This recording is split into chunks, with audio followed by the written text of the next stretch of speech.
como algunas autoridades del Estado de México, que nos meten al bote porque según somos ambulantes, ¿no? Entonces nos llevan, ¿no? A pesar de tener permisos, etcétera, tenemos que pagar permisos para hacer trabajos en ciertos municipios, o nos confunden con secuestradores, y bueno, las consecuencias son terribles, ¿no? Y hemos tenido pues, decesos en nuestra industria derivado de ello, ya no digamos de la cantidad de personas que secuestran, retienen a quienes ocupamos el espacio público, y ese es el contexto en el que estamos haciendo investigación, y ahí están los retos para hacer nuestra chamba. Bien, esa fue mi momento gandaya, y ahora sí me toca, ¿no?, hacer, digamos, una ronda, una primera ronda de reacción, destacando las voces, ¿no?, de Mario Campos, de Carlos Bravo Regidor, de Isabela Corduneano y de Juan Carlos Enríquez, para de ahí abrir una mesa de diálogo. Por favor, vayan anotando sus preguntas, sus comentarios, para generar en esta última hora un diálogo entre la mesa y todo el grupo de personas que estamos aquí. ¿Sale? Entonces, ¿quién arrancamos? Isabela, vámonos, adelante, que sé que eres disruptiva y brava. ¿Saben cómo me pongo? ¿A qué me invitan? Bueno, pues son muchas las reflexiones que me han despertado las presentaciones de todos ustedes. Voy a empezar con una advertencia. Normalmente sí soy de debatir, y de debatir a la europea, no a la mexicana, porque ya me di cuenta que en México, si empiezas a cuestionar, te caen encima muchísimos trolls, sí o no, Mario, Carlos, porque te sigo en Twitter. Entonces, la verdad, las presentaciones que hicieron me hizo recordar una cita de Nassim Nicholas Taleb, que escribió The Black Swan, The Impact of Highly Improbable, se lo recomiendo, que dice: solemos atribuir el éxito a nuestras habilidades, pero las fallas a eventos externos fuera de nuestro control. Sería mi primera crítica a los encuestadores.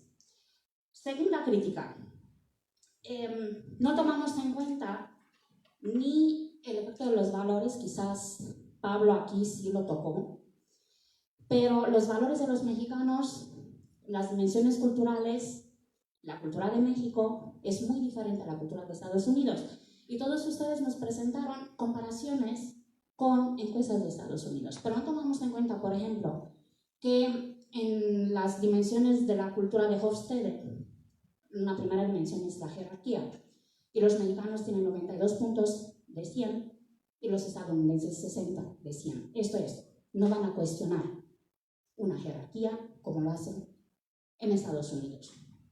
Una pregunta: ¿qué es la aprobación presidencial? Tú nos presentaste algunos elementos, pero no entendí si haces un índice de estos 6 elementos que nos presentaste o es lo que tú piensas al respecto. ¿Cómo le puedo yo preguntar a una persona o a tantas personas de varios niveles socioeconómicos, de varios niveles culturales, de varios niveles educativos, apruebas o no apruebas el trabajo de un presidente? ¿Qué es el trabajo de un presidente? ¿Cuál es el trabajo del presidente? O sea, ¿no vamos acaso más bien a las emociones? ¿Me cae o no me cae bien López Obrador? Y aquí voy a poner una cita de Gallup. En 1948, si nos recordamos, Gallup tuvo un fracaso en las encuestas porque dio por ganador a el que no ganó. Mientras que creo que en 1935 sí aceptaron. Fue un escarnio mediático, entonces Gallup, obvio, se enojó. Después de esto, con una mirada crítica, pusieron el muestreo por probabilidades, la pregunta por voto pero con urna y muchas, digamos, muchas cosas metodológicas, ¿no? Y Gallup decía, después de este fallo de las encuestas, que la política está cargada de emociones. Y esta es, ciertamente, la única explicación razonable de las distorsiones, verdades a medias y fabricaciones que se han vertido en prensa, hoy en día en redes sociales, e incluso en algunas revistas académicas. Entonces, mi pregunta es, ¿tomamos en cuenta las emociones? ¿Estamos midiendo las emociones de los ciudadanos? también cuando estamos comunicando nuestros resultados como encuestadores, estamos tomando en cuenta lo que estamos comunicando, pero con una emoción que es subió, bajó, está igual. Porque lo que yo veo en Twitter, lo que veo en los grupos de WhatsApp, ya bajó la aprobación del presidente. ¿Qué es eso? O sea, ¿qué es? Es lo mismo que vemos en las elecciones. ¡Ay, ya subió un punto dentro de margen de error! No subió nada. Y lo vimos desde 2012, 2006 también, ¿no? Y bueno, otra crítica también. Cada día más la profesión demoscópicas me parece una telenovela, porque siempre hay problemas, siempre hay problemas. Y Alejandro Moreno en su último libro lo dice siempre: ¿por qué no acertamos? ¿Por qué fallaron las encuestas 2006, 2012, 2018 y ahora? ¿Por qué falla la aprobación presidencial? No debemos cambiar la pregunta, porque de verdad ya parece muy telenovelístico estar haciendo drama y no hacer nada al respecto. Entonces, bueno. Muy bien. Mi querida Isabela, siempre incendiando los escenarios, me encanta porque son provocaciones súper pertinentes en términos de preguntas de base, preguntas: ¿qué es la aprobación presidencial? Muy bien. Seguimos con las reacciones. Carlos, ¿te lanzas o qué? Creo que valdría la pena hacer una primera ronda de reacciones y de ahí abrimos el diálogo, ¿no, Mario? Muchas gracias. Para mí siempre es muy interesante escuchar como a quienes producen el conocimiento demoscópico. Y siempre como me fascina como la sensación de que entre más rigor, más dudas. Es como muy contraintuitivo, ¿no? O sea, la gente que realmente se empeña en tratar de producir conocimiento riguroso, lo que hace es estar dudando todo el tiempo de lo que está haciendo y hacerse más preguntas y todo el tiempo pensar: ¿y cómo le hago para que sea mejor? O sea, lo que me resulta fascinante es eso y el contraste como con el otro lado, ¿no? Digamos, no la parte del método, sino más la parte del mercado, ¿no? Porque el mercado opera un poco como en sentido contrario, ¿no? El mercado lo que busca no necesariamente son las dudas, sino las certezas, ¿no? Y muchas veces esas certezas se construyen con menos rigor, ¿no? O sea, entre más rigor, más duda; entre menos rigor, más certeza. Y digamos, cuando yo los veía ahorita discutir como toda esa parte como de la sofisticación y el rigor metodológico, pensaba como, ¿qué distinto es esa como, o sea, como la... ¿Qué distinto es estar en el mundo de producir conocimiento científico de cuando estamos en el mundo como de la autoridad social de la ciencia, ¿no? Tú estabas ahorita citando esto como de los temas polémicos, ¿no? Y a todos nos ha tocado estar en discusiones con amigos, con familia, y de pronto hay un tema, no sé, la interrupción legal del embarazo, matrimonio especial del mismo sexo, pena de muerte, eutanasia, todos esos temas como súper polémicos, polarizadores. Cada quien tiene sus opiniones, ¿no?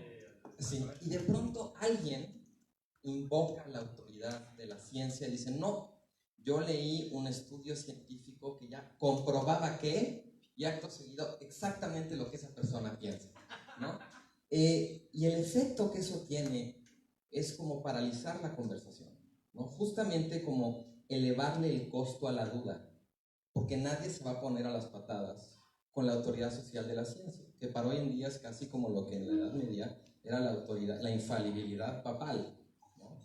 Y es interesante pensar justamente en eso, en cómo de pronto, cuando estamos, digamos, del lado de los que producen el conocimiento científico, lo que vale es la duda, el conflicto, la competencia, ¿no? Pero cuando estamos afuera de eso, lo que vale más bien es utilizar la ciencia como un argumento para obligar, para acallar o para hacerse obedecer, ¿no? Y lo que me interesaba un poco como introducir aquí en esta discusión como contrapunto o como contraste a lo que estuvieron ustedes presentando, era justamente como lo que denominaría el lugar de las encuestas en la conversación pública, ¿no? La distancia que existe entre, por un lado, todo lo que hay entre la producción, llamémosla como del indicador demoscópico, y toda la vida que el indicador demoscópico cobra después, la vida propia que cobra después, todas las cosas que se hacen como con esto del dato duro, ¿no? Hay toda una sociología del dato duro. O sea, de pronto el dato duro se convierte ya como es la encarnación de la voluntad popular, ¿no? Es el mandato inequívoco, ¿no? Es el cheque en blanco, ¿no? Le tiene muy tomado el pulso social a México, ¿no? O sea, cosas como que de pronto hay un saltito medio metafísico ahí, pero que pues también esa es la vida de las encuestas, ¿no? Tú ahorita decías, Pablo, como, es que a mí lo que me gustaría, como en este afán, es una palabra que me encanta, que es quisquilloso, ¿no? Que estuvieran el doble o el triple de tiempo en el campo, ¿no? O sea, esta vocación, como ser absolutamente fieles al rigor del método, ¿no? Pero tú mismo decías, bueno, sí, yo he estado en ese juego, he trabajado y en el mercado eso es muy difícil. Y sin mercado seguramente no habría encuestas, ¿no? O sea, hay un jaloneo ahí como entre el rigor del método, digamos, lo que demanda el método y lo que demanda el mercado y el lugar que las encuestas de pronto empiezan a jugar en la vida política, que no tiene, la verdad, o que tiene muy poco que ver con la discusión metodológica. Las cosas que hacemos, ponía también el ejemplo de, creo que fue Abonicel, del Heraldo, ¿no? de esta encuesta que está en portada, lo que estamos haciendo con la autoridad que tienen las encuestas, ¿no? Y luego el daño que también les hace a las buenas encuestas, como uso y abuso, ¿no? De las mismas como instrumentos que a lo mejor queremos que digan cosas que no dicen, que no pueden decir, o que responden preguntas que no pueden responder. A mí siempre me frustra un poquito ver como estas gráficas de la evolución de la aprobación o desaprobación, y siempre quedarme con ganas como de, ¿por qué?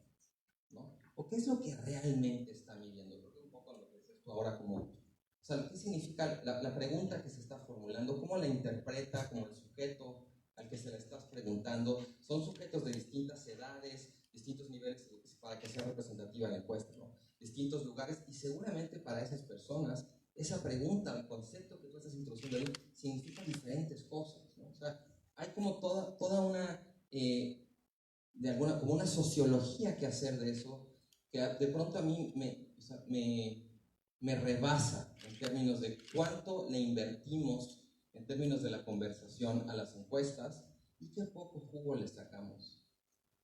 Y con eso me quedaría. Muchas gracias. Perfecto, muchas gracias, querido Carlos. Vámonos, Mario, échale. Yo me tengo que parar. A mi edad, mucho tiempo, y empiezo a rechinar. Buenas tardes, perdón que llegara más tarde, compromisos complicados, pero y además ver muchas caras conocidas, cosa que me da mucho gusto siempre. Yo, ¿cómo es? Más que la pregunta, tengo un comentario. Haz de cuenta como en la mañanera, ¿no? Yo lo primero que quiero es felicitarlos, porque es cierto que tienen una beta telenovelera muy marcada, que yo creo que lo que dijiste es apenas la superficie. Si la rascamos todavía es mucho más intensa. Como todo gremio, además que conviven, que se ven todos los días, que se pelean, que se reconcilian, que es una historia muy intensa. Pero la verdad es que hacer el ejercicio de venir y plantarte frente a un grupo y enseñar tus temores y tus errores y tus dudas, me parece que es un ejercicio que pocas profesiones hacen. Y eso en sí mismo ya es algo que vale la pena apreciar. Es decir, claro que nos encantaría que nos dijeran que el dato que nos están dando tiene absolutamente todas las certezas de que lo que nos están diciendo, no hay duda de que eso es. Pero la verdad es que lo que están viniendo a decir hoy, como lo han dicho muchas veces a lo largo de los años, es, pues puede ser, o puede ser que lo pudiéramos hacer mejor, o no necesariamente coincidimos, y además sin que eso implique, y eso me parece muy válido, partir de que el otro es corrupto.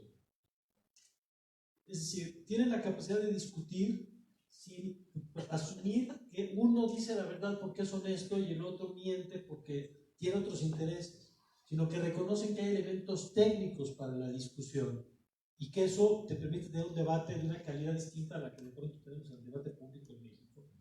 Y eso me parece un elemento muy positivo. Lo segundo que yo quisiera decir es, los que no trabajamos ahí, ¿qué hacemos aquí? Es decir, ¿por qué a nosotros nos tendría que interesar el debate técnico de cómo se mide la aprobación presidencial? yo creo que es una pregunta, pues por lo menos que tendríamos que hacer para entender qué hacemos aquí y no allá afuera tomando el sol o echándonos un refresquito allá afuera. Y yo creo que tiene que ver con un debate que es más amplio, que es el debate sobre el deterioro que está viviendo, casi el desprecio que está viviendo el conocimiento. Es un fenómeno global, es un fenómeno que en México estamos viviendo con mucha claridad y es el desprecio por lo técnico. Y eso tiene implicaciones y causales hasta políticas. Los populismos, y esto de modo le queda el saco al presidente López Obrador, pero es lo mismo Trump y es lo mismo en muchas partes del mundo, ayer lo dijo el presidente, es muy fácil gobernar. ¿No? No tiene ciencia. La política no tiene ciencia. Pues sí, sí tiene. Pero hay un discurso en el mundo que dice, pues es que las cosas son más sencillas de lo que los técnicos nos han venido diciendo, porque los técnicos nos han excluido de los debates públicos. Y estos populismos lo que hacen es volvernos a meter a la idea de que nosotros podemos opinar de dónde se pone una refinería o un aeropuerto, o si la calificadora de Pemex, la calificación de Pemex es correcta o no, como si todos tuviéramos el mismo nivel de conocimiento para opinar de los mismos temas. Y la realidad es que no. En ese sentido, creo que hay una especie de ola de decir, no importa lo técnico. Y justo porque, como decía Claudio, porque lo importante es que me des el dato que a mí me valida lo que yo ya pienso, que además tengo la certeza de que tú vas a tener otro dato que valida lo que tú también pensabas. Yo ahí pienso distinto a Carlos, en el sentido de que el dato es la autoridad. El problema es que cada quien tiene el dato que se le pega la gana para validar lo que de todos modos ya creía. Y déjenme terminar con esta idea. ¿Por qué es importante la discusión que tienen las y los expertos en estos temas? Porque lo que estamos perdiendo, como lo perdieron en Estados Unidos y está pasando en México, es el terreno común para poder discutir. ¿Por qué es importante saber si el dato es 80% de aprobación o 50 o 60% de aprobación? Porque nos habla de dos países distintos. Porque si el presidente tiene 80% de aprobación, pues entonces eso significa que hay un consenso social amplísimo en torno a una serie de cosas que a lo mejor nos gustan o no nos gustan, pero es prácticamente un consenso de país de cuál es la ruta que se tiene que seguir. Pero si nos cuentan que el dato es 60-40, ese es otro país, porque es un país donde entonces sí existen otras visiones, otras voces, otro tejido, otra parte de la sociedad que representa casi la mitad y que por lo tanto ese gobernante pues, no tiene ese cheque en blanco, sino que tiene que lidiar en parte quizá con la mitad de la población o con un 40% de la población que no necesariamente acompaña las decisiones que se están tomando. No sé si me explico. O sea, la discusión técnica es sí una discusión epistemológica sobre si lo que estamos viendo es lo que es o es cada quien ve lo que quiere ver, pero también es una discusión política sobre si tenemos un piso común para discutir. Y lo que está pasando, esto que ya se ha vuelto broma en la semana de el presidente tiene sus propios datos, es muy serio, porque si el presidente tiene sus datos de la violencia y los demás otros, entonces ¿de qué tamaño es el problema? Si él tiene sus datos sobre el sargazo y los hoteleros otro, entonces ¿cuántos recursos le tenemos que meter para resolver el problema? Porque depende si es grave o no es grave, ¿cuántos recursos le tenemos que meter? Y por eso estas discusiones, como la de hoy, importan. Y un último apunte. A mí me gusta decirles mucho a mis alumnos, y lo creo, y esta es una confirmación, que la universidad es el último espacio que nos queda para pensar. Hablaban de la inmediatez, y esa inmediatez no solo es la inmediatez del mercado, es la inmediatez del análisis, es la inmediatez de la opinión en Twitter, en la que se convierte todo en emoción, porque entre que yo veo al presidente en el clip y pongo lo que pienso, no pasaron ni 20 segundos. No hubo un proceso de filtrado, de contraste, no hay nada. Somos una sociedad de emoción pura. Y eso tiene consecuencias terribles porque justamente ahí no entra el terreno común para el debate. Y las universidades son el antítesis de la prisa, porque son el terreno donde nos podemos juntar a discutir si la encuesta cara a cara tiene ventajas o los riesgos de los encuestadores o la encuesta por internet y qué implicaciones tiene eso en el dato que estamos recibiendo. Es muy difícil que en el día a día nosotros nos demos el espacio para reflexionar estas cosas, incluyendo los propios profesionales, que en el día a día tampoco tienen el tiempo para sentarse y discutirlo, y menos públicamente. Entonces, qué bueno que se está haciendo. Evidentemente, pues hay muchas dudas que seguramente nos irán aclarando, pero es lo que yo quisiera reiterar. Muchas gracias Mario. Vamos con la última reacción, que es la de Juan Carlos, y de ahí ya alzaste la mano, Laura, o sea que supongo que serás el primero en subirte, digamos, a la palestra reaccionando a la reacción. Juan Carlos. Sí, yo quisiera pasar muy brevemente por algunos puntos, no desarrollarlos mucho, pero sí que me parecen importantes. Bueno, el primero sería como hacer notar que quienes estamos respondiendo en este momento, todos pertenecemos al mismo equipo de análisis. El Quinta, los 5, incluyendo a Claudio, ¿no? Y en ese sentido, donde ese grupo se está enfocando en esto que se llama la sociología de la subjetividad. Entonces, no estamos delante de una sociología de los eventos, de las decisiones o de los registros más lógico-argumentativos, sino que nos estamos fijando en el impacto en la construcción de la subjetividad del ciudadano, ¿no? Y esto es particularmente importante en una sociedad que vive la peculiaridad como la nuestra, que ya la traíamos, pero que ahora queda, digamos que uno de los pocos consensos que quedan es estamos polarizados. La polarización implica de entrada que salimos del referente común. Ya no tenemos un referente común, que era la realidad, lo que todos podíamos ver, el dato, lo dado.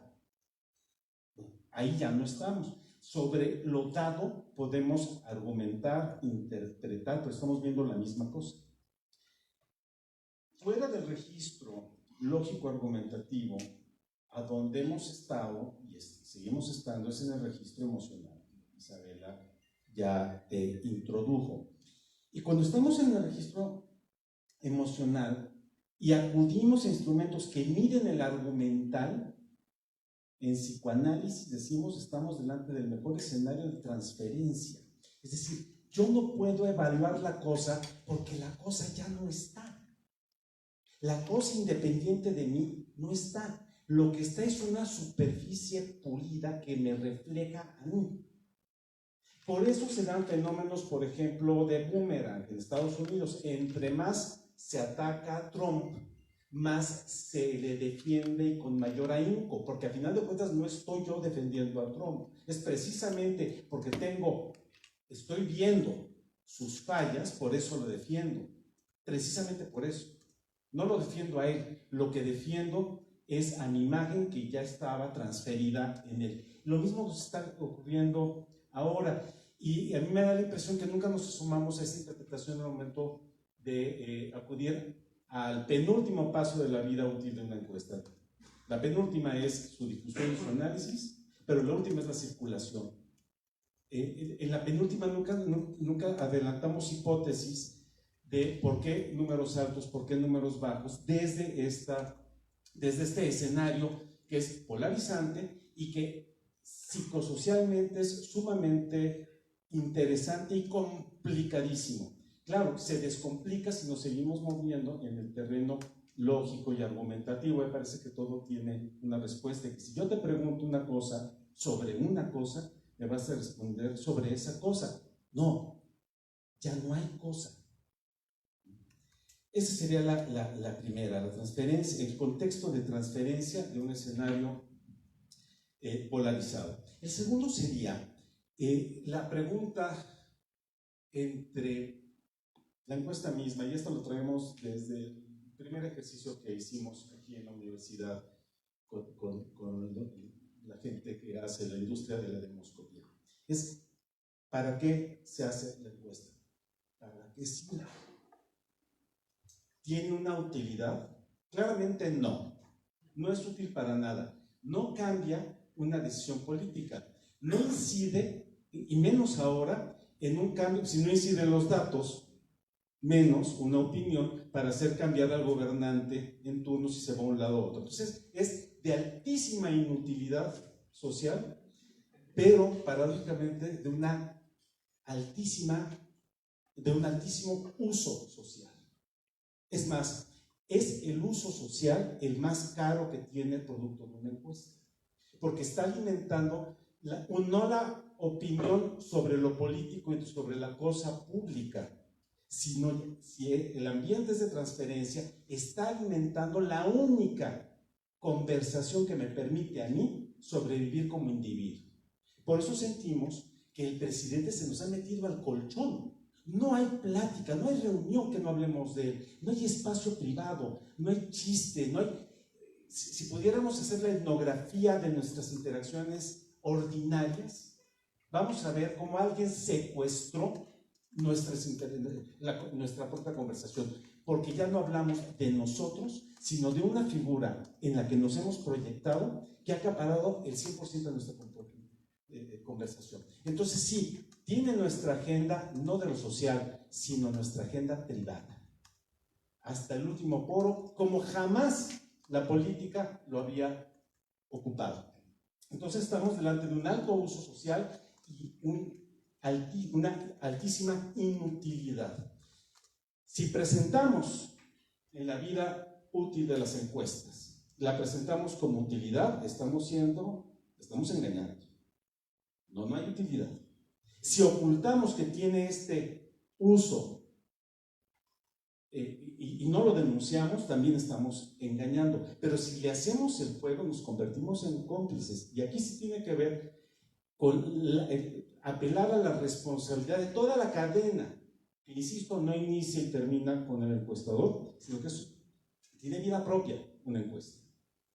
Tercer punto sería el problema de llamarle evaluación, ejercicio de aprobación o de desaprobación.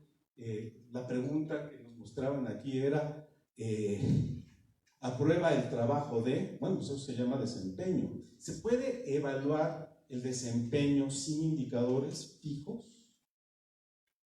Porque, ojo, en este país, esos indicadores fijos, que son los que las agencias de Estado y privadas emiten, están desapareciendo y van a desaparecer más. INEGI, INE, universidades, recursos para la investigación, de donde saldría ese indicador que sería el punto fijo ante el cual yo podría evaluar el desempeño. Entonces, claramente no estamos evaluando el desempeño. Ya lo dijeron, lo que estamos evaluando es la aprobación en términos de popularidad para ver el capital político. Pero hay aquí un problema: confundir que legitimidad consiste en popularidad. Eso solamente si mi noción de sociedad fuera populista. Si es así, bueno, pues órale, llégale y mide la popularidad, cuántos aplausos se lleva a alguien. Pero la legitimidad no lo da, al menos en esta democracia, no la da la mano alzada ni los viva, viva y cómo te queremos. Es un elemento totalmente subjetivo, sino los resultados objetivos que se logran. Y efectivamente ahorita no podemos medir esos resultados. Quizás un poquito pues, se empiezan a asomar, pero solamente cuando veo el dato duro y objetivo de 4,000 empleos generados. Hasta entonces. Entonces, no estamos evaluando a nuestros gobernantes para los que los empleamos, que es para tener resultados, sino para ver qué bien me cae o no. Y lo saben perfectamente. Por eso Trump se echa su hamburguesa, y se toma la fotografía y nos la presume, y aquí nos enseñan el pozole humilde y sencillo, ¿no? Y con eso se ganan esta popularidad. Siguiente punto. Tenemos una anomalía axiológica desde hace mucho, pero ahora está cada vez más desatada. Dice Max Weber que lo normal es tener 3 tipos de valores. Un valor deseado, que es distinto al valor vivido, que es distinto al valor expresado. El problema es que aquí, vamos a poner un ejemplo, el valor deseado es yo soy un mártir y lo mejor es dar la vida por los demás. El valor vivido es, no maestro, yo estoy haciendo mi cochinito porque tengo que sacar adelante lo mío. Eso es el valor que estoy viviendo. El valor expresado, pues será alguna frase que se coloca, como Benjamin Franklin, en una especie de sabiduría popular, de filosofía, se convierte en filosofía. Los que estudiamos, el que estudia y trabaja, llegará al éxito. El problema con México es que estos tres valores están ya colisionados. El valor deseado y el vivido ya es exactamente el mismo, y es el mismo que se expresa. Isabel ayer me hizo el favor, hicimos el ejercicio de sacar frases. Las mentiras blancas, el que no tranza no avanza, lo prestado es el hermano de lo regalado, etc. Entonces sí estamos delante de una anomalía axiológica. Si tenemos esta anomalía axiológica, es posible ya no evaluar el desempeño, sino decir si un presidente o un gobernante es bueno o malo, cuando el punto fijo de qué es bueno y qué es malo lo tenemos fluctuando, y basta ver las barbaridades y los horrores día a día en los periódicos. Por último, ya prometo que me callo, decía yo, se nos borraron los consensos, parece que eso nos ha llevado a una polarización. Sí y no. Sí se fueron los consensos de cómo debe de ser una democracia, cómo se debe de respetar al otro, al diferente, cómo debemos de comportarnos ante la ley, qué debemos esperar. Quizás eso sí, en la práctica se nos han ido. Lo han suplido dos consensos que no tienen fundamento, pero que todos estamos a favor.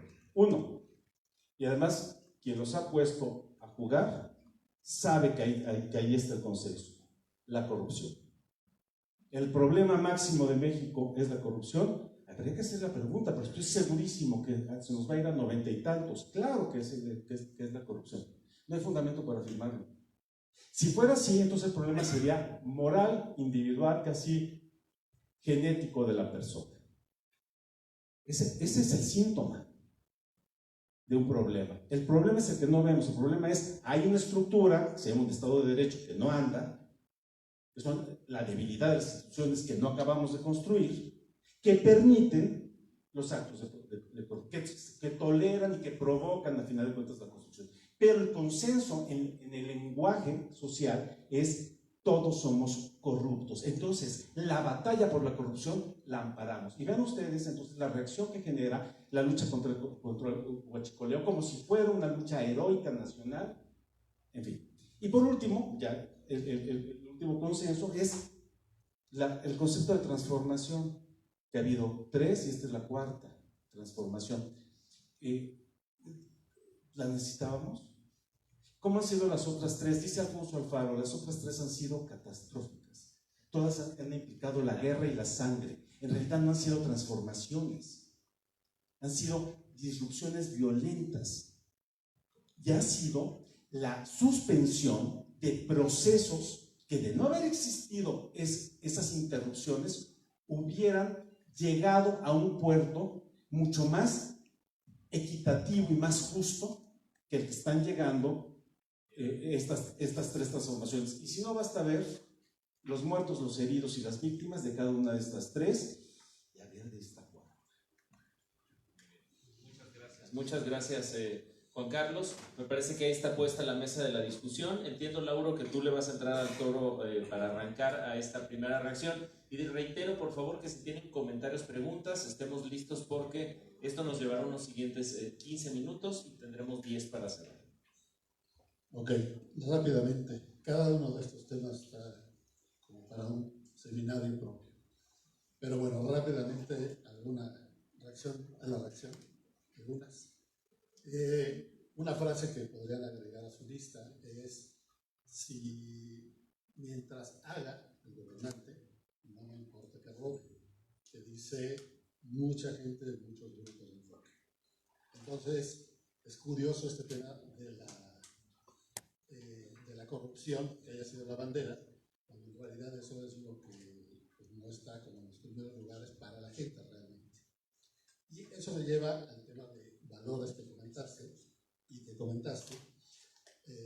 Isabel, que yo creo que sí hace falta meter más el tema de valores, en particular, por ejemplo, en específico, de realmente qué tanto nos importa la corrupción para poder evaluar o no a un gobernante, mi hipótesis sería, entre más haya hecho, menos va a importar si es corrupto o no. O sea, el síndrome de Hank, ¿no? Ese es el valor. El que no sé si sigue siendo vigente es el que comentabas, que le tenemos mucho respeto a la autoridad. Yo creo que se lo teníamos. Después de Peña Nieto, con niveles de aprobación del 12%, yo cuando era chiquito... De jerarquía en general, o sea, son valores, es la encuesta mundial de valores. Jerarquía es que tú vas a respetar a tu jefe y no vas a decir por qué está ahí. O sea, Okay. no es nada, no es solo al presidente, o sea, es un sumo respeto. Ok, bueno, digamos, ahí sí, hablando a todo lo personal, cuando yo era chico, criticar al presidente era así como, estás loco, ¿qué te pasa? Una vez que llegué a Francia, de adolescente, y veía cómo le criticaban en el hotel al presidente, dije, ¿qué les pasa? Y dije, Falta de respeto. hoy, criticar al presidente es broma, aunque tenga el 80% de aprobación. Entonces, coincido en que hay una falta de introducción en la parte de valores para tener mayor profundidad, pero hay que ver cuál. Punto 2. Creo que lo que están haciendo, entiendo ahora que todos, en este Intán, está padrísimo, y en particular por el tema de las emociones. Creo que el tema de emociones es básico. Yo coincido al 100% en que en la teoría de que normalmente los impulsos salen del tálamo y llegan después al córtex, y por lo tanto es mucho más racionalización en lo que hacemos y lo que decimos que razonamiento.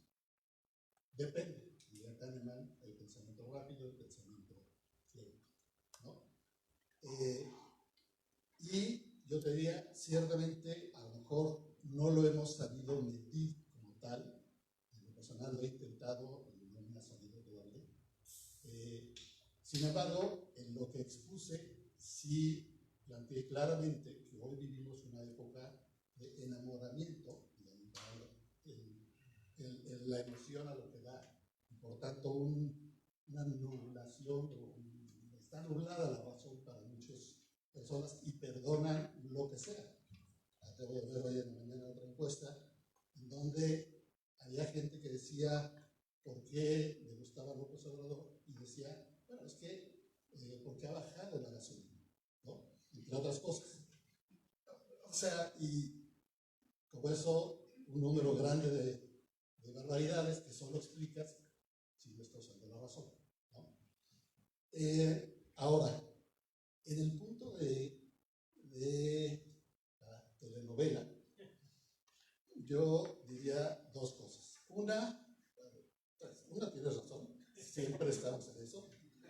Dos, diría, no es tan malo que estemos en eso, porque habla de una industria viva y al menos no autocomplaciente, por lo menos seguimos unos peleándonos con otros por temas metodológicos.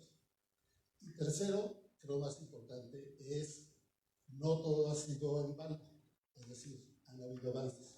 Hoy por hoy creo que me parece absurdo y ridículo que estemos debatiendo el tema de la validez de las encuestas por Face o por telefónicas o de las cara a cara, cuando era un tema ya definido, ultradefinido, etcétera.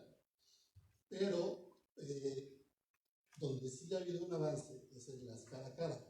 Como varios comentaron aquí, la introducción de la tecnología, el uso de tabletas y, por lo tanto, el monitoreo que se le puede dar a los secuestradores es impresionante.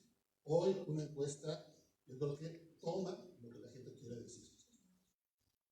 Hice un experimento al principio del uso de estas cosas y me llegó a 50-60% el porcentaje de encuestadores que inventaban sus encuestas. Y eso, te garantizo, no era mi caso, era el de toda la industria.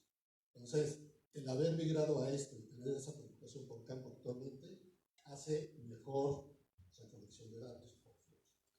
Tendría mil cosas más que decir, pero son notables.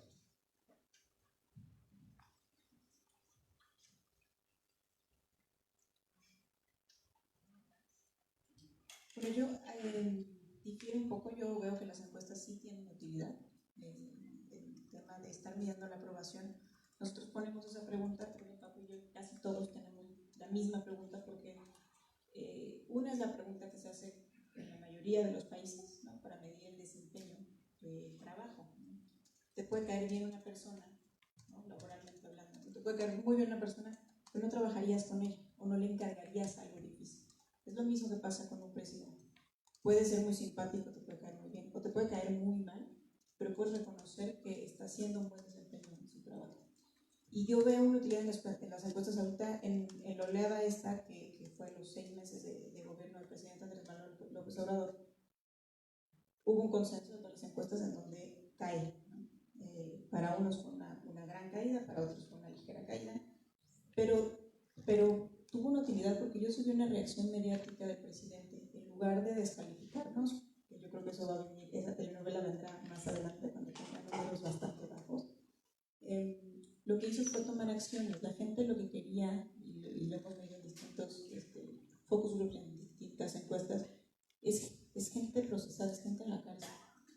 Justo cuando pasó toda la oleada de encuestas en donde bajaban, inmediatamente después empezaron a acelerar órdenes de aprehensión y persecución contra los exdirectivos de Pemex. Yo en lo particular, yo presenté mi estudio, lo presentaron, varios presentamos como en esa semana, que fueron los 6 meses del presidente, y a los 2 días ya estaba todo el operativo para la captura de Emilio Lozoya, de mi hermana, de Ancira, ¿no? Y bueno, Roy, que está haciendo la medición diaria, pues reportó un repunte, ¿no?, justamente en esos días. Yo sentí que el discurso del presidente cambió, que la mañanera le dio este tono y le dio lo que la gente estaba pidiendo. La gente estaba pidiendo eso. Yo siento que cada vez que tenga una bajada el presidente van a haber reacciones de este tipo, como las que estuvieron. La caída que al menos en ENCOL registramos, que fue de 15%, fue una caída bastante amplia para el poco tiempo de gobierno que tiene. De todos modos sigue siendo muy querido, 7 de cada 10 mexicanos siguen aprobando, pero el presidente actuó. El punto, y a mí lo que me preocupa, que ahí vendrá la telenovela donde creo que el gremio deberíamos estar unidos, es que seguramente le va a copiar a Trump sus dichos y nos va a empezar a llamar fake polls cuando empiece a caer realmente, ¿no?, cuando sus niveles estén en los 50 o 60, ¿no?, que puede ser que va a tardar todavía nos va a querer un buen tiempo, pero va a haber un punto en que nosotros tenemos que reportar cómo está, y el desgaste del gobierno va a resultar que seguramente va a llegar a esos niveles, ¿no?, que no son malos. Hay presidentes que hubieran querido, dudo que lleguen a los 12% de Peña Nieto, pero hay presidentes que llegaron casi con 50. Pero cuando eso pase, seguramente va a haber descalificación hacia nosotros. Y creo que como gremio deberíamos estar unidos, y lo estamos, ¿no?, y para enfrentar este tipo de cosas, porque si hay un descrédito a el INEGI, ¿no?, y había datos oficiales, por supuesto que lo pueden hacer contra estudios como los de nosotros, ¿no? Te digo, de esta cosa de hablar mucho de Estados Unidos, digo, solamente es por una referencia. Sabemos que estamos años luz de muchas de las cosas. Yo mencioné que en Estados Unidos en el 89 se dejó de utilizar las cara a cara y empezaron las telefónicas. Ahorita, por ejemplo, hay muy pocas mediciones de electorales en Internet en Estados Unidos. Entonces, creo que lo tiene solamente en medios de comunicación, lo tiene CBS, que creo que lo hace con YouTube, y hay muy pocas que solamente utilizan Internet, siguen usando teléfono.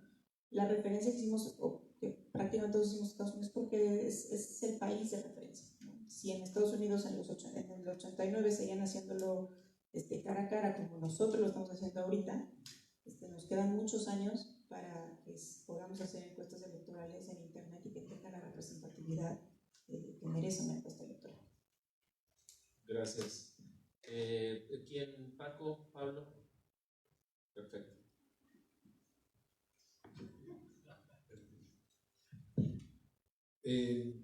No, varias las dejamos para la comida, ¿no? Algunas distinciones nada más o los términos de la discusión. Digo, a mí me encantan las telenovelas, primero tengo que confesar. Pero yo creo que más bien somos como una serie de HBO. Una serie de Netflix. O de Netflix, ¿no? Con capítulos, unos más aburridos, otros más divertidos, ¿no? O sea, como que el estándar va, como que cambia mucho, ¿no? Del nivel de discusión, ¿no? Pero como indicador yo diría, digo, nos ponemos aburridos cuando somos más como documental, ¿no? Pero luego hay otros que podrían ser como la serie de 24, ¿no? Todo pasa, es rápido, y ahí, ¿no? Exacto, mientras no sea Chernobyl, ¿no? Vamos bien, ¿no? Y luego porque creo que esto habla más allá de si es, digamos, un gremio sano, ¿no? Creo que por lo menos que podemos regresar a discusiones de las que pensábamos que ya hemos resuelto, llevamos años en ellas, pero al final mucho tiene que ver con lo que está pasando allá afuera. O sea, nosotros tenemos que ser sensibles en nuestro método, pues a un cambio social, digo, innegable, inequívoco. Y aquí les diría que nos movemos más en cámara lenta, ¿no? Regresando a la metáfora. Pero si lo comparamos esta conferencia a la que se refería Pablo en Toronto, pues el nivel de discusión que traen allá, o sea, digo, creo que Pablo y yo solemos ir, igual que el lago, ¿no? De vez en vez, porque uno va a ver como para dónde va esto, ¿no? Digamos, si son telefónicas o por internet, es básicamente una realidad que eventualmente vamos a tener que intentar. Pablo hablaba de nuevos métodos, en los cuales, pero va conjunto, o sea, la forma de adquirir datos y lo que está pasando allá afuera pues en el comportamiento de la gente. Entonces, no es, digamos, otra vez, no es como que queramos ser personajes siempre de esa telenovela, sino que allá afuera están pasando cosas. Y después, como en este proceso del que hablaba Juan Carlos, una cosa es recabar, otra cosa es cómo la procesas y luego cómo la presentas, que sí son tres problemas distintos. Creo que, y luego cómo tiene su propia vida el dato, ¿no? Sí, yo coincido en eso, o sea, tiene su propia vida, ¿no? Uno lo deja ahí y luego se entera de que alguien lo cita, ¿no? Oye, pero yo no dije eso, ¿no? Es como esta película de Woody Allen que está con alguien y está citando a McLuhan, ¿no? Y en la fila del cine está McLuhan atrás y dice, oiga, no, yo no dije eso, ¿no? Pero es un poco así, ¿no? Oye, no, pues yo no dije ese dato, ¿no? ¿De dónde? O sea, a mí me han citado unas cosas que digo, ¿y eso de dónde salió? ¿No? O sea, tiene su propia vida. Y aquí, bueno, yendo a las varias discusiones que se han mencionado, yo sí creo que hay que distinguir algunos temas. Uno, esto que dice Mario, fundamental. Si estamos bajo un acoso y somos los primeros clientes en eso, de la verdad alternativa, ¿no? O sea, no es casual esto de yo tengo tres números.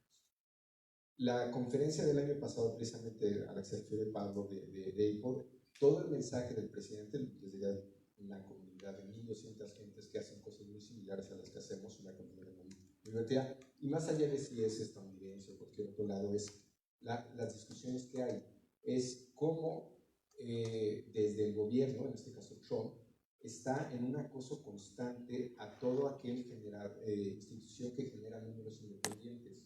¿Les suena similar algo? ¿Les suena conocido? ¿No? O sea, todo lo que está pasando con INEGI, todo lo que está pasando con, tú decías, el INE, pero es una ley, o sea, todo aquel que genera información, sí no es una discusión menor, y no porque nos dediquemos nosotros a eso, es porque eventualmente, si no hay información sobre el censo tal, ¿no?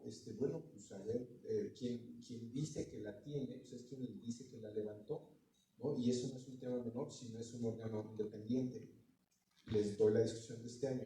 Allá están preocupados por temas como el censo, y es ahí donde yo quisiera distinguir la utilidad o la relevancia de esto, ¿no? Con el censo se asignan recursos. Con el censo se sabe, ¿no? Y en la preocupación que tiene allá, de qué tamaño es la minoría en un county, cuántos dineros se les va a asignar para qué programas. No es un tema menor. De hecho, hay mucho dinero de por medio de esto. No nos dedicamos a hacer censos, pero digo, en lo personal, sí nos han tocado proyectos de una discusión que me pareció muy interesante. ¿Por qué el presidente dice que hay más empleos y el IMSS dice que no? Parece una discusión menor, pero es una discusión, digo, esto acaba de pasar hace 2 semanas, pero esa discusión la traemos desde hace 2 años. ¿Por qué razón Bueno, hay que investigar por qué no coinciden los números de niños con los números de empleo, los que otros, o sea, porque hay diferentes fuentes, ¿no? Ya la explicación es otra cosa. Censos a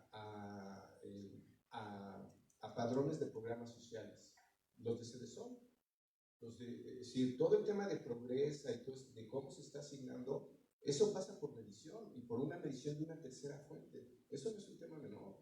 Medir bien, a lo que se refiere a Pablo, de pasar por beneficios, y digo, ya hay otro tema, ¿no? Yo creo que aquí estamos mezclando varios niveles de medición, varias utilidades de la medición, y no es lo mismo un censo que una encuesta de medios, ¿no? Y en principio los cuestionamientos de Pablo son muy correctos, pero creo que hay que ver cuál es el propósito de cada medición, o incluso de las discusiones que estamos teniendo. Podemos tener un debate epistemológico, ¿no? De si esta medición está capturando sentimientos o no, o podemos tener uno metodológico, ¿no? Aquí mencionamos de acá hasta acá, ¿no? De todos. Todos son válidos, pero también la información que tenemos es de naturaleza muy distinta, ¿no? Y la que nosotros generamos en general, para mí, por la que más se nos conoce, que es una frase que me parece que le gusta mucho a Alex Garnica, porque creo que resume esto. Nosotros hacemos estadística, no matemáticas. Por lo que es lo mismo, nuestros estimados contemplan márgenes de error, la probabilidad de que pase esto o de que no pase, ¿no? Eso no son matemáticas, son estadísticas. Pero los medios, o mucha gente afuera quisiera que hiciéramos matemáticas. No, no es lo mismo. Otra gran distinción. No es lo mismo medir, y son limitantes que tiene el propio método, a las cuales se refirió bien Pablo, pero no por eso las vamos a resolver. Es decir, nosotros al final estamos dependiendo de lo que nos dice la gente. Hoy día, para fortuna, ya hay otras fuentes de información, léase el comportamiento que tiene alguien por internet, y en varios ejercicios comparados, ¿no? O sea, vi un artículo apenas en el Atlantic la semana pasada, ¿no? Que se llama ¿Por qué la gente miente? ¿No? Porque la gente, si le preguntan, oye, ¿y tú para qué consultas internet? Ah, pues para informarme, para ver noticias, para hablar de política. Puedes checar el comportamiento perfectamente de la persona y el 90% es para ver farándula, ¿no? Pero lo políticamente correcto es decir que utiliza internet para, ¿no?, su conectividad online para informarse de los temas públicos, porque le preocupan mucho las gallinas y las tortugas y la vaquita marina. No, eso es lo que dice. Pero puedes ya checar perfectamente el comportamiento del personaje, que esa es otra cosa. Nuestro método es muy vulnerable en ese sentido, pero eso no significa que no pueda ser validado.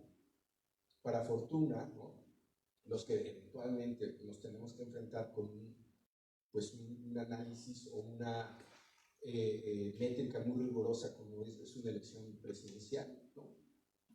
Creo que aquí vimos varios. Lauro fue, me parece, con mucho más preciso en el 12, ¿no? Es decir, no está fácil decir que la elección, sobre todo en el 12, ¿no?, cuando había datos de 20 puntos de diferencia, atreverse a decir que va a ser de 7, ¿no? Y acaba de 6.5, digamos, solamente los que estamos aquí entendemos la dificultad de eso. O lo que hizo Heidi en esta elección, o como nos fue a nosotros. No está fácil calcular un 53 para López Obrador y 22 para Anaya una semana antes de la elección, ¿no? Eso parece, hay un montón de trabajo ahí, hay muchas cosas, pero eso también tiene su propia dinámica. Entonces, nada más como para ir separando discusiones, yo creo que sí podemos entrar a las epistemológicas, pero ahí simplemente hay un límite del método. El método te da y estamos conscientes de esos límites. Hay otras metodologías para medir otras cosas, ¿no? Pero en lo que estamos, en las discusiones que estamos nosotros, sí rayan de pronto en estas, que son las de preocupación, me parece, digo, y lo vamos a enfrentar muy pronto. ¿Quién va a tener el padrón para las ayudas sociales en esta administración? ¿Y qué tan supervisable va a ser? ¿Y qué tan abierto va a ser? ¿Y qué tan bien hecho va a estar? No tienen idea de la cantidad de dinero que hay de por medio en ese país. Por hablar de un tema. Somos una serie. Muchas gracias, Paco, y le pasamos la palabra a Pablo Parás. buenísimos comentarios, muchas conversaciones. Trataré de hacer 3 comentarios que agrupen algunos de estos, ¿no? A mí no me gustan las telenovelas. Somos un gremio joven y creo que en algunos aspectos nos estamos estancando, en otros no. Yo anoté 4 diferencias que creo que como gremio, comparado con otros países, tenemos, y creo que son deficiencias. Una es que efectivamente los encuestadores, aunque cada vez menos, fueron los héroes de la película. Estaban en todos los foros, en todos los medios. Hubo un momento en que, a ver, tú eres el que vives, no eres el experto en este tema, ¿no? Ya dejen de interrumpir. La verdad es que y creo que no es, creo que cada vez es menos, en parte porque seguimos creciendo como gremio, pero creo que fue poco sano en algún momento, ¿no? O sobredimensionado, si lo quieren llamar. Somos de los pocos países importantes, creo que no tenemos una presencia de un centro de investigación de opinión pública en una universidad. Eso es ridículo. Lo intentamos desde el Centro de Opinión Pública antes de que yo lo dijera, con Colima y Guadalajara, ¿no se acuerdan? Ambos fracasaron, fueron experimentos interesantes. El ITAME ha tratado de mover, la UIA no tengo la menor idea, pero valdría la pena tener espacios donde sea más lenta la discusión, se agoten algunas batallas que el mercado no esté dispuesto a patrocinar o a pagar, pero valdría la pena que las tuviéramos, ¿no? El mercado en México suele no castigar, ni premiar a los ganadores, o a los más precisos. Y eso es un problema, porque puedes hacer lo que se te ocurre en una elección y tener chamba en la siguiente, y eso pues, no es un criterio sano de mercado, ¿no? Y eso tiene un chorro de discusiones que no podemos agotar, que quizás debemos ser prudentes y no hacerlo, pero están ahí y hay casos muy claros. A mí me ha tocado vivir en Estados Unidos. Creo que en algún momento Sotheby fue el ganador de una elección como precisión y no estuvo dispuesto a revelar su método en un foro de IPOD y lo castigó toda la industria y todo el mercado. Bravísimo, ¿no? Eso nos obliga a tener otro tipo de conductas, ojalá las tengamos aquí en México. Y por último, en estas 4 diferencias, me da gusto que parezca que tenemos discusiones maduras y profundas. No las tenemos. Entonces parece más a la telenovela. No lo suficiente. Lo más que sucedía antes era, después de una elección presidencial, el INE nos invitaba un fin de semana a su milla, salía una memoria, pero no discutíamos nada de fondo, así como para empezar a agotar discusiones importantes que nos hicieran a todos seguir ganando prestigio, ganando precisión, ganando en método y muchas otras cuestiones. Y el otro comentario general creo que tiene, y es muy atinado, que ver con el qué estamos midiendo, qué es aprobación y cómo lo medimos, ¿no? Creo que como lo estamos haciendo con una sola pregunta es expresión verbal de algo, ni siquiera sé de qué, ¿no? Pero de algo y según cómo esté redactado, ¿no? Yo tuve la fortuna de estudiar métodos en el doctorado en ciencias de la comunicación y en psicología, entonces también soy un bicho raro de métodos, y a mí me enseñaron que algo que no se puede observar, tienes que por lo menos medirlo con 3 ítems, ¿no? Y buscar sus dimensiones y demás. Yo no sé si deberíamos, inclusive en este tema, también ver si es necesario, ¿no? Para mí es muy cercano el tema de capital social, y ahí, de origen, hay una muy mala pregunta de la encuesta mundial de valores, que era la confianza generalizada, ¿no? El concepto de confianza es específico a un objeto o sujeto de referencia. Y esto era confianza generalizada, o sea, era algo que no existía por definición.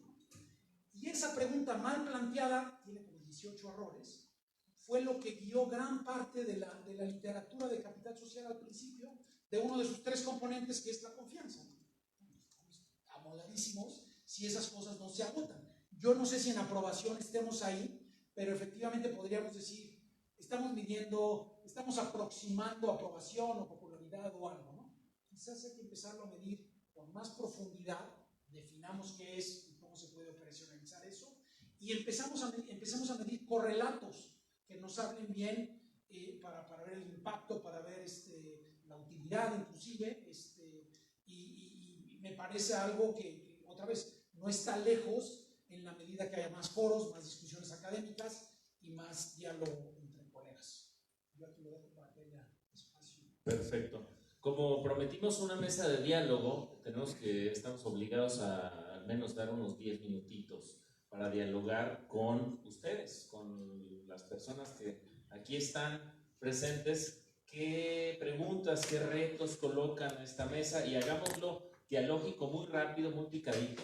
Si alguien tiene una opinión más que un comentario, no, es una opinión más que una pregunta, sí se vale, ¿no? Entonces, aquí hay una mano alzada, más manos alzadas, acá hay otra mano alzada. Empecemos por esas dos, por favor. Hola, yo empiezo con el comentario y luego paso a la pregunta. Bueno, justo con las comparaciones, particularmente en la presentación de Paco, las comparaciones con Estados Unidos, en el asunto de Nate Silver y 538, la verdad es que la encuesta lo único que puede predecir es el voto popular.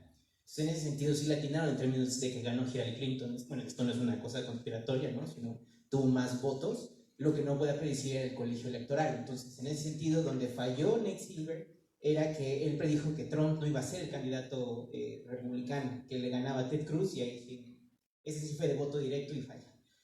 La duda va sobre todo el dato, y hablando yo voy a enfocarme a la gente, al ciudadano, a la población de a pie. El dato acaba siendo una mera curiosidad. Lo importante es qué significa eso para la gente. Y aquí en el foro tenemos dos partes. Puede ser la parte de Paco, de Heidi, que generan el dato, y está la parte de Mario o de Carlos, donde ellos le dan, o bueno, en su quehacer, le dan sentido, ¿no? Eso es bueno o eso es malo para mí, eso funciona o no funciona para mí. Que, digamos, ¿qué dirían ustedes que es esa responsabilidad de que pase de manos del proveedor a manos al que lo interpreta, ¿no? ¿Cuál sería la responsabilidad, o bien qué podemos hacer mejor en ese sentido para que no pasemos a que no se queden esos vacíos, ¿no?, de significado que acaban llenando los dos gobiernos mismos, o bien en Twitter y Facebook, que vamos, ahí esto es semillero de teorías conspiratorias, ¿no? Gracias. ¿Quién le entra aquí a la pregunta de Carlos? Sí, o varios. Sí. Varias preguntas de una vez. Perfecto, vamos con la segunda, por favor. Muchas gracias, Juan José Reyes, director de analítica de Invesmar. También soy parte del gremio de empresas de investigación, pero el día de hoy yo coincido con Isabela. El día de hoy siento que no vine a que me dieran a lo mejor una plática de metodología de encuestas, sino a ver cómo y para qué se está usando la aprobación presidencial, ¿no? Que creo que era un tema muy importante aquí. En general creo que no se tocó, inclusive en los comentarios después, pero sí estoy de acuerdo en que es una emoción. Yo estoy de acuerdo con todos, también con Isabela, que es una emoción, y también para eso vine, cómo se están midiendo esas emociones, ¿no? Pablo ahorita nos dijo que estudió un poco de psicología y que hay algunas metodologías para medirlo. Una de ellas es, bueno, pues muy conocida también, la ecuación estructural, ¿no? Y no solo es una emoción, es un conjunto de emociones, ¿no? Y lo que yo quería ver un poco, y si alguien me puede decir si lo ha hecho, porque nosotros sí hemos trabajado, también estuve con Pablo ahí en Toronto, cómo se relacionan estas emociones, y a partir de eso, aunque sea subjetivo, aunque sean opiniones, de hecho, aprobación presidencial, bueno, el tema es opinión pública, aunque sean opiniones, ver si a través de estas relaciones podemos aprovecharlas en favor de quién o de quiénes, ¿no? Que en mi caso, pues estoy interesado en favor de la ciudadanía, ¿no? Y bueno, sin embargo, creo que también existe un pequeño gran problema, que también estoy de acuerdo con mi compañero, ¿cómo se llama? Carlos. Esa relación entre quienes hacen las encuestas, quienes quieren aprovecharlas, los estudiosos, las universidades o quien quiera aprovecharlas para hacer algo, y quienes lo comunican, sí es un tema que creo que es urgente, a lo mejor en alguna otra mesa de diálogo, plantearlo, porque creo que es muy importante, y creo que esto nos ha llevado a varios problemas, como la desconfianza de nosotros que nos tienen a las encuestadoras, y entre otros, ¿no? Un comentario, ¿no? Muchas gracias. Muchas gracias. ¿Alguna otra pregunta o comentario? Allá hay una tercera mano alzada, por favor. Gracias. Hola, rápidamente, Abel Vicencio de Medialog. Ante la pregunta ¿para qué sirven los levantamientos de aprobación presidencial? Pues se me ocurrió una respuesta a lo mejor muy boba. Sirven para que los presidentes sepan cuál es su aprobación.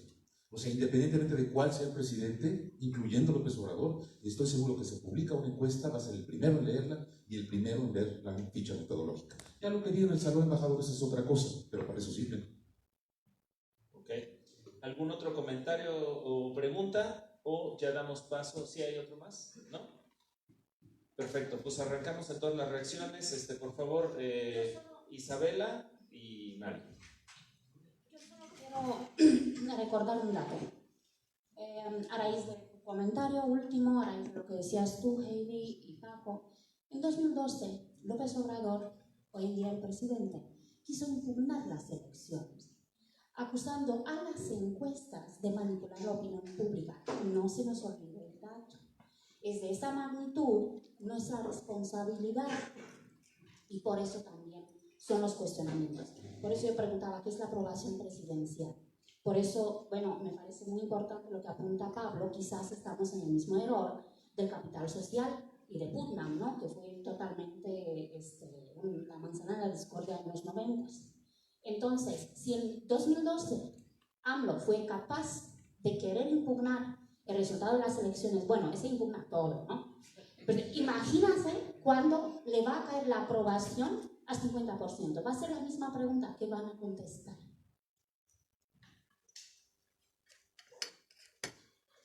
Bueno, mis queridos fifís amigos, hablando de la colonización hasta del lenguaje, ¿no? Que escribía Jesús Ibajer sobre esta semana, que tú lo dijiste, pues hace mucho. No, yo creo que, bueno, que la batalla viene, les van a echar lámina brutal, la descalificación ya está anunciada, como se va a dar con otras instituciones, están en la fila, digamos, ¿no? Y por eso es importante, pues sí, recuperar la capacidad de construir un respaldo social. Y el respaldo social se construye también con la confianza, y la confianza se construye hablando, aceptando errores, discutiendo, y por eso insisto en la importancia de este tipo de cosas. Y a la pregunta un poco de cómo lidiamos, bueno, lo digo desde la experiencia periodística. Yo creo que hay un aprendizaje de los medios de comunicación también de cómo lidiar con esto. El caso más claro y más desastroso fue 2006. 2006 sirvió para curar a muchos híjole, ¿qué pasa cuando te vas y repites y repites y repites? Es una cosa que al final no sucede. Algunos no aprendieron la lección. La Capsa Universal, que dijo que iba a quedar 2-1 Puebla, y pues ya vemos que no quedó 2-1, ¿no? Pero por ejemplo, en el caso de Televisa y mi experiencia que yo puedo decir, Foro TV, nosotros en procesos electorales nunca damos encuestas, ya por política. En ningún proceso electoral se dan encuestas. ¿Para qué? Justamente pues para evitar en el rollo de que va 2 puntos o 2 arriba, o que está cerrado, o que ya ganó fulanito, ¿no? Entonces, ahí me parece que los medios simplemente tienen que hacerse cargo de la responsabilidad, porque en efecto, cuando ustedes terminan de hacer su trabajo, pues tiene un alcance, y luego cuando los medios lo retoman y lo amplifican, tiene otro, y luego cuando las columnas lo retoman, sobre todo Carlos, que escribe en todos lados, no sé cómo le hacen, ¿no? Cuando lo retoman y lo publican, pues crece, digamos, y se amplifica la interpretación. Entonces ahí, pues simplemente es un tema de corresponsabilidades, y pues, naturalmente, pues siempre que hablamos de procesos de comunicación, pues están las audiencias, ¿no? Y el gran reto que tenemos, me parece que de aquí para adelante, es la formación de audiencias críticas, que es un tema nuevo que viene con el tema de alfabetización mediática, que ya venimos arrastrando la deuda de la alfabetización mediática, ¿no? De cómo leer una primera plana. Luego tenemos arrastrando la alfabetización digital, y apenas estamos agarrándole a que si el Twitter era bueno o no, y WhatsApp si comparto el video o no, y ahora viene toda una tecnología de falsificación de fotografías y de videos, que es impresionante. Seguramente han visto los videos de Obama diciendo cosas. Es una locura lo que tenemos hoy en términos de falsificación de información. No es nada comparado con lo que tecnológicamente es posible de aquí para adelante. Entonces, saber qué es verdadero y no se va a volver mucho más complicado, ¿verdad? Mucho más difícil, porque lo vas a ver Antes era, tengo que verlo. No, lo vas a ver. Y es falso. Y es su tono de voz, sus inflexiones, su lenguaje corporal. Y entonces, a menos de que todos estemos cargando con el software que te identifica el fabricado, va a volverse muy complicado. Y por eso, pues tendremos que apostar siempre de largo plazo por personas, ciudadanos, pero no nomás desde chiquitos, pues, que seamos capaces pues, de procesar de manera crítica toda la información que se nos presenta, sean las encuestas, los videos o las noticias, y eso es uno de los grandes retos que tenemos por delante.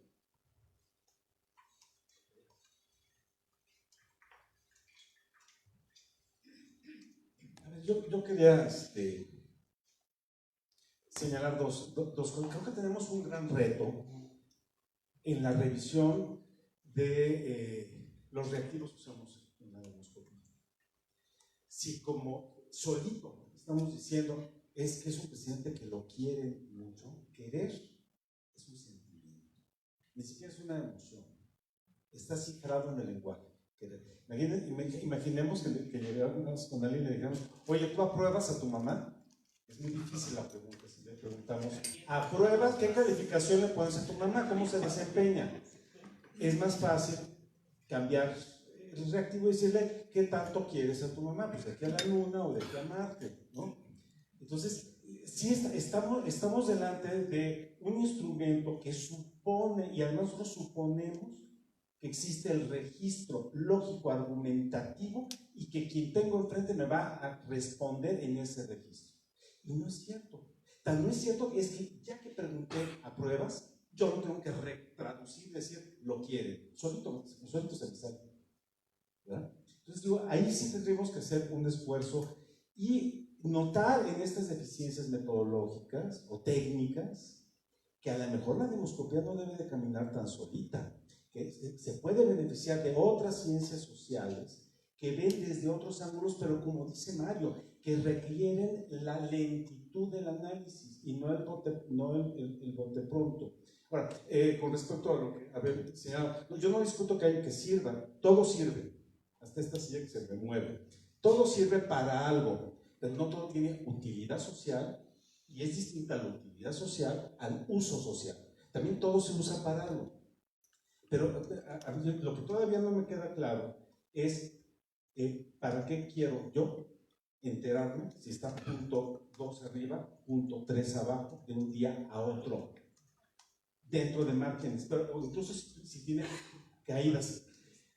Sirve para que, si me preguntan ¿qué utilidad tiene esto? Para mí tiene una de las utilidades nefastas sociales que tiene, la desmovilización. Un reporte frenético de encuestas de popularidad me desmoviliza porque me dice, la política es cuestión de popularidad. 2, tú eres minoría, ni le patales, ni te muevas, o bien tú a la cargada. En todos estos casos, lo único que hace es que deja fijo el punto, sin variar. Y eso es una desmovilización social.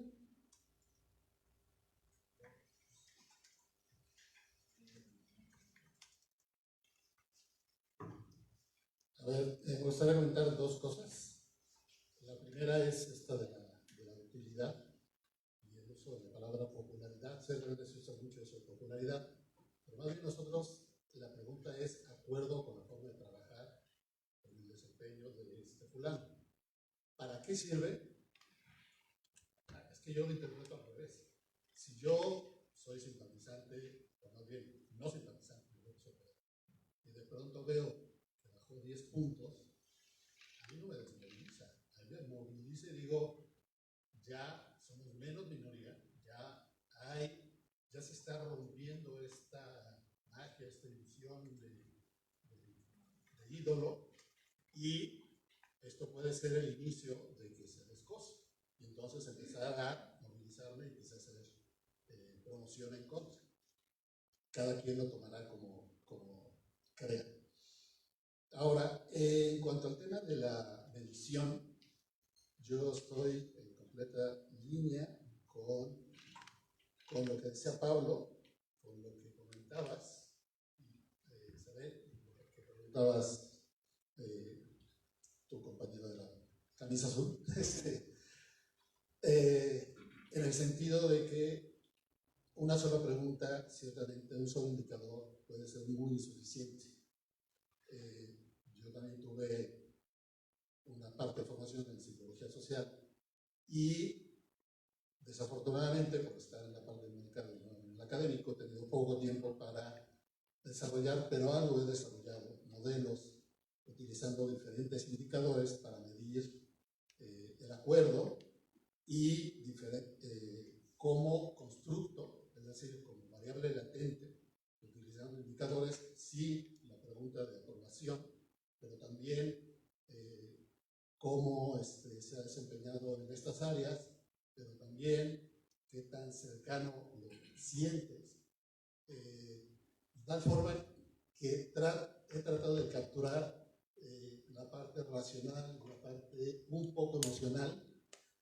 Hasta el momento, digo, no ha sido una agenda sistemática, pero lo que sí he observado es que medirlo de forma con variables latentes, los modelos como que tienen una mucho mayor solidez y, como se dice en Israel, Amos, una mayor fit, o sea, un mejor ajuste del modelo a los datos. Entonces, sí hay, pero ciertamente se necesita tiempo. Les pido que hagamos digamos, las personas que faltamos para cerrar algún tipo de opinión o, digamos, en reacción a las preguntas y comentarios que nos hicieron, para cerrar en 5 minutos, porque nos pasamos un poquito de agenda. Okay. Adelante, Paco. Bueno, creo que también hay que estar conscientes que estamos frente a números que bajo cualquier estándar son un fenómeno. O sea, cualquier presidente del mundo que tenga 60, 80, el que sea, es un dato a observar, porque no es tan común y tan frecuente. Entonces, da la impresión realmente que en este contexto parece medio ocioso el asunto. Les pongo 2 o 3 casos donde es fundamental este número. El caso de Donald Trump está llamando mucho la atención porque hoy tiene niveles de aprobación, ¿no? Según 538, un promedio de 42%, con una tasa de crecimiento de 3.2. Eso en Estados Unidos no pasa. Un presidente con esa tasa de crecimiento, y lo están observando como fenómeno, no tiene 42. Es fundamental para, no mucho más, o sea, estaría en 50 o por arriba, ¿no? Y se convierte en un fenómeno fundamental, y creo que a nosotros nos concierne, pero todo, para ver si se va a reelegir o no. En cualquier modelo de explicación de voto, la aprobación presidencial es una variable que hay que controlar como la quieran medir. Con una variable, con un constructo, yo creo que tenemos que hacer una confesión de parte. El sector varonil de los que presentamos pasamos por la misma universidad. Tenemos profesores, tuvimos a Kenny, ¿no? Tuvimos para temas de modelos estructurales, tuvimos clases de psicología social, entonces tenemos también un consenso, ¿no? También, si nos encuentran muy parejitos en las explicaciones, bueno, pero estuvimos expuestos a la misma formación, por lo menos en el doctorado. Entonces, ahora parece, da la impresión, los números que presentamos, bueno, pues ¿de qué te sirve si es ese? Bueno, cuando venga el 2021, o Mario aquí habló de lo que se supone que iba a pasar en Puebla y lo que se supone que iba a pasar en Baja, pues sí, ambas casos decían las mediciones que tenían 20 puntos de diferencia, uno acabó en 11 y otro acabó en 27, o lo que es lo mismo, esta cosa del efecto López Obrador, habrá que cuestionarlo. Pero en la medida que nos acerquemos a la elección, ¿no? Un poco lo sugirió Lalo, entre más cerca estamos del proceso electoral, este número es fundamental para ver qué podemos esperar de la elección, composición de la Cámara, gobernabilidad. Ahorita parece que estamos muy lejos, parece que con esto no importa, pero es fundamental. Ha habido otros momentos, yo les ponía en mi exposición el caso de Peña Nieto, donde también en intermedio del 15 se convirtió en toda una pregunta de por qué con los números de aprobación presidencial tan bajos logró el PRI tener otra vez una mayoría en el Congreso. Otro de los problemas que habría que resolver, ¿no? Pero pues, si ponemos este número en otras situaciones o incluso en otros países, y no puede estar más claro, yo creo que el caso de Trump es un número fundamental, ¿no? Y en otro tema nada más que creo que se mencionó sobre ¿por qué de pronto estos números también importan como una especie de consenso social? Y yo tampoco ahí estoy tan claro de que necesariamente vamos a pasar a ser objeto de la ira del presidente y de los morenos, porque yo no estoy seguro que esto necesariamente vaya para abajo, y ahí coincido con Pablo. Cuando empiece a circular las ayudas sociales, ahí les encargo. Esto ya lo vimos en la Ciudad de México con este presidente cuando era jefe de gobierno, y llegó a tener niveles de 82% de aprobación.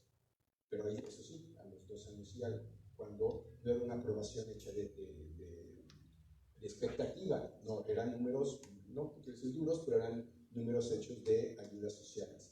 Y yo creo que cada vez vamos a tener más este fenómeno de conversaciones divididas, porque también habría que incorporarlo a la discusión, porque hoy por lo menos tenemos 4 diálogos, y ustedes se pueden ubicar en el que quieran. Tenemos uno de lo que nos dice la prensa, de lo que está pasando, ese es un nivel de conversación. Tenemos otro de los especialistas, ¿no? Lo que nos diga Carlos sobre inseguridad, sobre, ¿no? O sea, los especialistas son otro nivel, ¿no? Los argumentos con Gibran, que no lo dejen en paz, en fin, ese es otro nivel de los especialistas. Tenemos uno que es el de las redes, que ese es otro nivel de discusión. Y luego tenemos el que me digo a nosotros, que es el de la opinión pública. Yo creo que en términos de medición sí podríamos acercarnos más a estas discusiones, y para todo hay medición, para ver en cuál estamos ubicando qué argumento, y digamos, lo que pasa en redes, ¿no? Por bonitas que sean, no necesariamente pasa a la opinión pública, o no todo. Y a veces, ¿no? No siempre, y a veces hay que distinguir entre estos niveles de información. Finalmente, regularmente coincido mucho con Mario Campos, pero me preocupó porque no entrar a las encuestas de salida por tener el temor de equivocarse. Bueno, pero es igual, porque finalmente estás dejando que otros generen información en lugar de que tú generes la información considerando que tú eres fuente confiable. Porque la información que tú no generes la va a generar alguien más. Para nosotros, el demonio se llama massive call, ¿no? Que es una cosa, ¿no? de escalofrío. ¿No? Sí, la recomendación sería no creas en esos datos. La recomendación es cuida tus fuentes. Entonces, información que no generemos nosotros, en los que creemos, ¿no? Si yo veo un número de Pablo, de Heidi, no porque estamos aquí, pero es así, por alguna razón estamos aquí sentados, para mí es un número de respeto. Y si alguno de ellos publica mañana que la aprobación de López Obrador es 30, no voy a pensar que es propaganda, voy a ver qué es eso, porque me genera respeto, ¿no? Aquí creo que parte del problema es que con esto de que los números tienen su propia vida, de pronto yo he visto en redes sociales, y les habrá tocado, gente citando datos sin revisar siquiera qué están citando. Digo, y el ejemplo extremo de eso es la cantidad de gente que preguntaba al final del proceso electoral pasado si Mitt no podía quedar en segundo. Para los que estábamos en esto, era una pregunta increíble. De la manera de anécdota les puedo decir quién se atrevió a hacer esas preguntas, pero dices, ¿cuáles son tus fuentes? Un expresidente de Lima, por ejemplo, ¿no? Que asumes que es de las gentes mejor informadas. Y dices, oye, no, tú no me puedes preguntar esto. Porque asumo, porque de veras estás, todo el ruido de información que hay, ¿no? Que si tú no generas estos datos, lo está generando alguien más. O sea, piensen en cuánta gente llegó a pensar que Milken iba a quedar aquí en segundo. ¿Cuánta gente no dijo que Milken iba a quedar en segundo? El segundo se la ganó a las 8 de la noche el día de la elección, que levantó la mano el presidente. Pero ese números era otra discusión para nosotros. Gracias. Heidi, cerramos contigo, Pablo, ya perfecto. Contigo cerramos, mi querida Heidi, si tienes algo que decir o abordar adicional. ¿No? Bien, ¿nadie más de la mesa quiere comentar algo? ¿No? Isabela, ¿estás segura? Bueno, pues entonces de esta forma clausuramos esta mesa de diálogo de aprobación presidencial. Agradecemos por favor al Centro de Exploración y Pensamiento Crítico, a la Universidad Iberoamericana por habernos invitado. Y por favor, para clausurar, les pido un aplauso para nuestros panelistas. Muchas gracias.